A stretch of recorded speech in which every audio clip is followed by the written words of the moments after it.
اور اب انڈیا نے پولیٹیکل ہماری جو ڈپلومیٹک آئسولیشن، اکنامک اسٹرینگولیشن، اسپیس کے اندر آ کے جو آپ کی اس کو انٹروژن کرنے،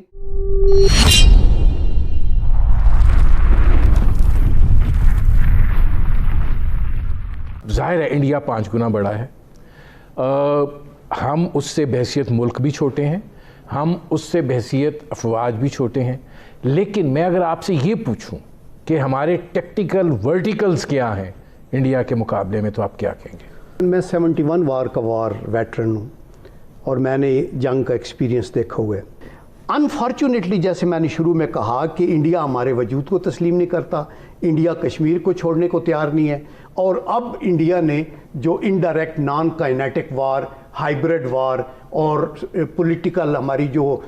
ڈپلومیٹک آئسولیشن، اکنامک اسٹرینگولیشن، اسپیس کے اندر آ کے جو آپ کی اس کو انٹروژن کرنے، یہ شروع کیے ہوئے، تو ابھی انڈائریکٹ وار کے اوپر آ رہے ہیں جس کا ہم نے مقابلہ کرنا ہے۔ ارشاد صاحب یہ فرمائیے گا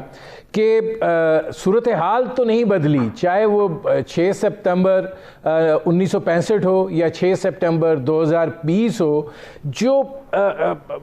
بون آف کنٹینشن ہے اس کی صورتحال تو مزید ڈیٹیریوریٹ ہوئی ہے، خراب ہوئی ہے، تو معاملہ تو وہیں پر ہے اور یہی بنیادی وجہ تنازع بھی ہے۔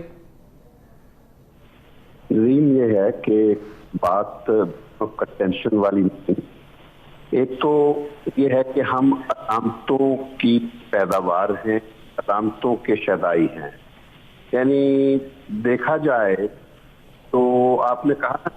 6 ستمبر اور 7 ستمبر کی یاد تازہ کرتے ہیں، تو یاد تو تب تازہ کریں کہ ہم نے کوئی چیز بھلائی ہو۔ سچی بات تو یہ ہے، میں خاص طور پر میری جنریشن اس وقت اپنی آنکھوں سے سب دیکھ رہی تھی۔ 6 ستمبر کا مجھے وہ اچھی طرح یاد ہے، صبح فجر کی نماز کے وقت ہمیں توپوں کی گرج کی آواز آ رہی تھی جب انڈیا نے ادھر لاہور کی طرف حملہ کیا تھا، اور اس کے بعد پھر 6 ستمبر کو جس قسم کا ہماری طرف سے پھر ڈیفینسو آپریشن کیا گیا۔ لیکن سوال یہ پیدا ہوتا ہے کہ ہم نے یہ بھی کبھی سوچا ہے کہ ہم یہ جنگیں کیوں لڑی، ہم نے یہ ہم نہیں کبھی سوچتے۔ یہ کہنا بڑا آسان ہے کہ ہم نے دشمن کو شکست دے دی ہے، سوال یہ ہے کہ ہم یہ جنگیں لڑتے کیوں جا رہے ہیں۔ اس کی بنیادی وجہ کاش قوم کو بھی ادراک ہو جائے، وہ یہ ہے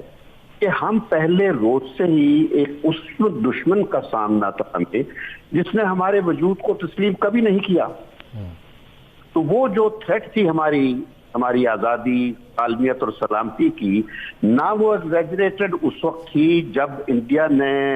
ہماری مرضی کے خلاف، سارے قانونوں کے خلاف کشمیر، حیدرآباد، جوناگڑھ پر فوجی قبضہ کیا،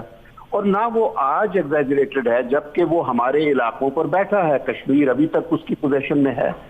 سیاچین پہ اس نے پاکستان بننے کے بعد قبضہ کر لیا ہے۔ تو یہ سب چیزیں سوچنے والی ہیں کہ ہم نے اپنے وجود کو بچایا تو ہے، لیکن ہم بطور قوم کے آج تک متحد نہیں ہو سکے ہیں۔ یہ قوم آج جو قومیت کا جذبہ ہے یہ آپ کو صرف 14 اگست اور 23 مارچ کو نظر آئے گا، اس کے علاوہ کہیں بھی نہیں، نہ سڑکوں پر، نہ ایوانوں میں، نہ دفتروں میں، نہ یونیورسٹیوں میں، نہ عدالتوں میں، کسی جگہ بھی آپ کو وہ پاکستانیت جس کی خاطر قائد اعظم نے ہمیں یہ پاکستان بنا کر دیا تھا، جس کی خاطر میری جو جنریشن ہے ان کروڑوں مسلمانوں میں شامل ہے جنہوں نے بقول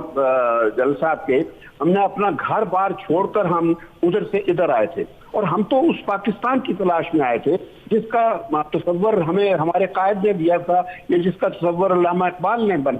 سوچا تھا خواب کی صورت میں۔ آج بھی میں اسی پاکستان کی تلاش میں ہوں، مگر مجھے پاکستان نظر کوئی نہیں آ رہا۔ 6 سپتمبر افواج پاکستان کا دن، 7 ستمبر پاکستان کی فضائیہ کا دن ہے۔ ایک تو یہ اللہ کا کرم ہے کہ ہم سرخرو ہوئے اس وقت 1965 میں، لیکن اس کی بیک گراؤنڈ میں جب ہم جاتے ہیں نا، ہماری فوج بھی جو کانٹیجنٹ تھا، ایئر فورس کا بھی تھا، وہ بڑا ایک ماڈسٹ ہمارے پاس ارینجمنٹ تھا۔ تو اس صورت میں پھر یہ آپریشن جبرالٹر، چونکہ کشمیر سے کمیٹڈ تھے ہم، وہ لانچ کیا گیا۔ پھر یہ چھم جوڑیاں اور اخنور کی طرف اب افواج بڑھ رہی تھیں، آلموسٹ تھریٹن ہو گیا تھا اخنور، تو انڈیا نے رات کے اندھیرے میں انٹرنیشنل بارڈر کو کراس کیا 6 سپٹمبر کو، اور یہ ہماری اسیسمنٹ غلط تھی کہ وہ کراس نہیں کریں گے،